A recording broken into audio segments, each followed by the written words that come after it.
In this video, I'm going to be going over how to optimize conversions from your cold email campaigns after getting a positive reply to your email. There's a lot of talk that goes into scripts and to lists and to everything to making sure that you're sending emails and that you're generating responses from them, but getting that positive reply to a book call, completely different beast. That's what we're going to talk about here. I'm going to talk about kind of systems and operations and how you can do that. Hop right in.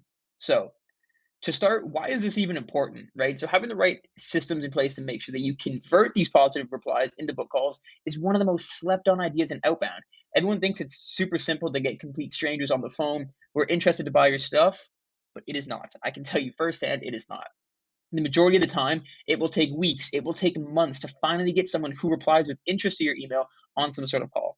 This means that you have to have intense follow ups, assets to distribute, and automation on your back end to make sure that nobody slips through the cracks and that you have a foolproof system to maximize these leads that you're reaching out to and generating.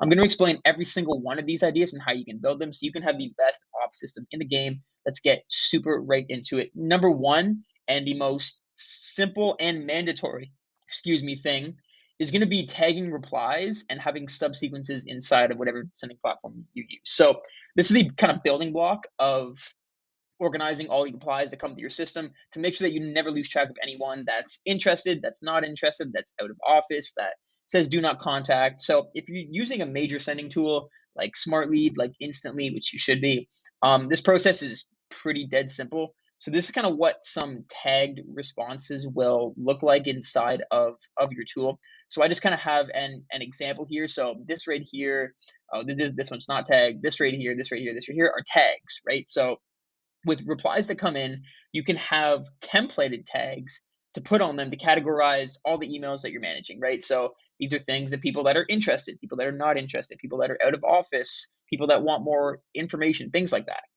Now, this is kind of the bare bones. This is a necessity for organizing your inbox, for organizing your leads and whatnot. But to take this a step further, let's talk about how to make this even easier on your team for following up with these people. And let's talk about subsequences. So subsequences are automatic messages that get sent out once you've categorized a reply as something, right? So here's an example of an interested subsequence that automatically gets triggered when we mark a reply as interested. So if I come back up here, right? So if I was to reply Eric D here as an interested lead, this would automatically trigger toward him. Hey, Eric, thanks for the note, blah, blah, blah. And this can get, sent out automatically. So whoever's managing your inbox, whether it's one of your SDRs, somebody on your sales team, or you have somebody dedicated to do this, you can be super quick on replies without much effort for them, right? So the benefits of subsequences are that you can make your responding to lead time under 10 minutes,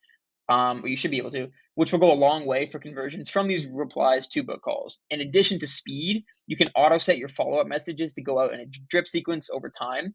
So you never have to follow up with them manually again, which is also huge. Everything's completely done for you and still customized to this person, so it doesn't sound like a complete robot, right? So as you can see here with this interested subsequence example that I have, we have multiple follow-ups that go out if this person doesn't respond to us off of this email here. So super helpful, highly recommend, right? Because if you're sending enough volume out, you're going to be dealing with anywhere from 25, 50, if you're really pushing volume, 100 replies every single day.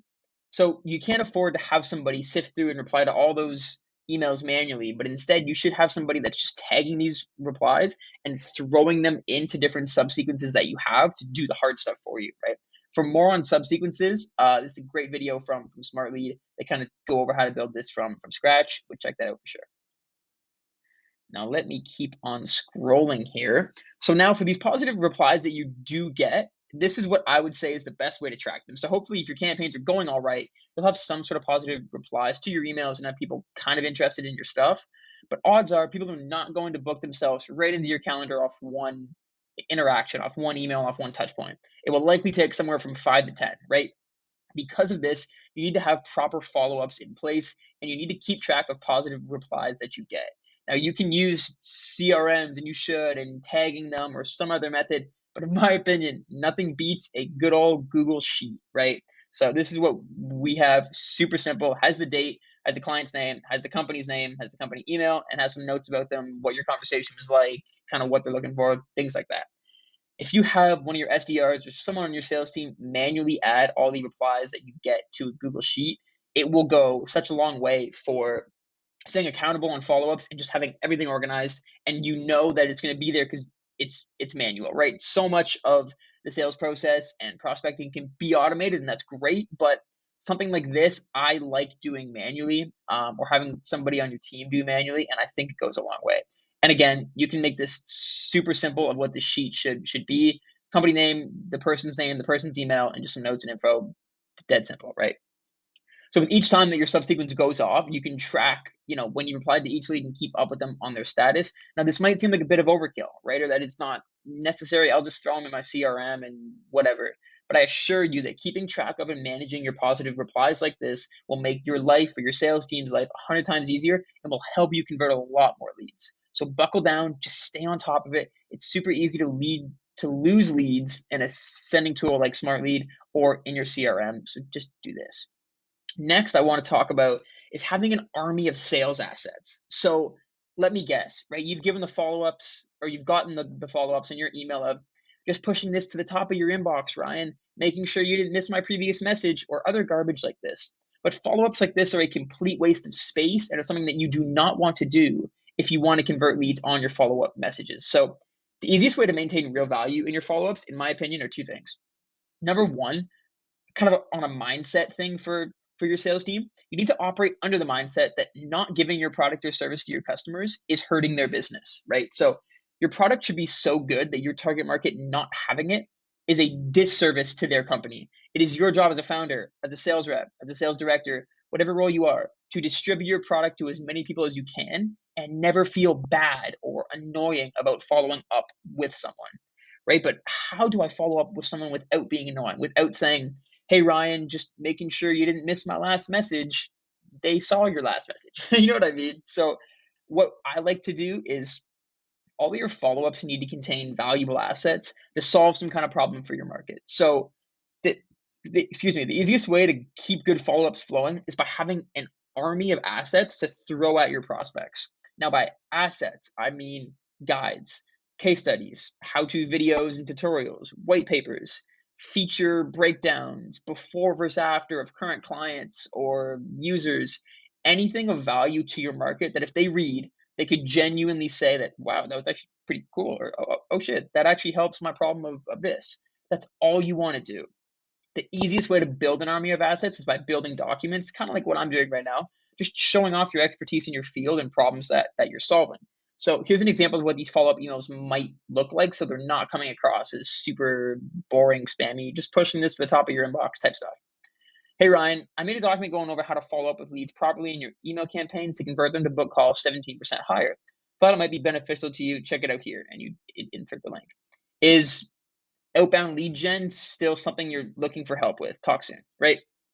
Sending value-based emails like this instead of generic follow-ups isn't going to make your conversion skyrocket, but with each document that you send over, with each case study, tutorial, or valuable thing of yours that they're reading, you're slowly breaking down their guard from random stranger in my email inbox with 100 other people to industry expert who knows what they're doing and might actually be able to help me. And that is when you'll get that result that you're looking for, and people will actually get on these sales calls with you. So the next thing is going to be, super operation heavy, I guess, which is just the speed of your replies and automation. So the number one determinant of the success of your campaigns is going to be the speed that you're able to reply to leads that show interest. Under any circumstance, that number needs to be under 10 minutes and should, if you can, be under 5, right? So here are the best ways to do this so that it's never easy to miss a reply that shows interest.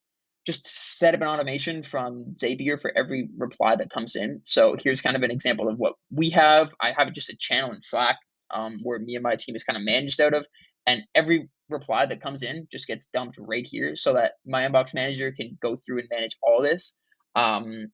It's pretty simple how to build this inside of Zapier.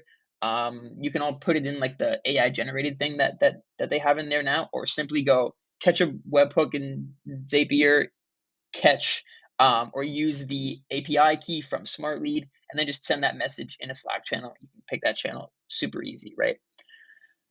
Yeah, and then this is just me kind of explaining it's more what it should look like inside of there, but speed to lead is going to be the number one determinant of success. So I would highly recommend in whatever, if you use Teams, if you use Slack, whatever you use, to have something like this set up or have a channel where replies are dumped in there. I think it will go a long way for you, and try to get that to sub 5 minutes in terms of positive replies to getting them some kind of answer, right? So to conclude, crafting amazing offers, scripts, and scraping lead lists is really just the start of having an outbound campaign. But a lot of the dirty, the hard, the boring work comes after people show interest or people are asking you questions over email. But having the right automation systems and tech in place to optimize your reply to booking ratio will be the result of quite literally thousands of extra dollars in your pocket. Like every single time. It is that simple. If you have a good back end like this, a good tech setup, people and employees that are dedicated to this, it will help you so much. If you want 20 plus demos booked completely done for you on a complete performance basis with no setup fees, you can go here, learn more about what we do. And if you want to ensure you have crystal clear deliverability on all of your emails to land in the inbox 99.9% of the time, go here, check out this video. I kind of go over some main pillars. Email deliverability has been a big problem for a lot of people, but I touch on some things here that should be helpful to you. I hope this video helped, guys, and talk soon. Peace.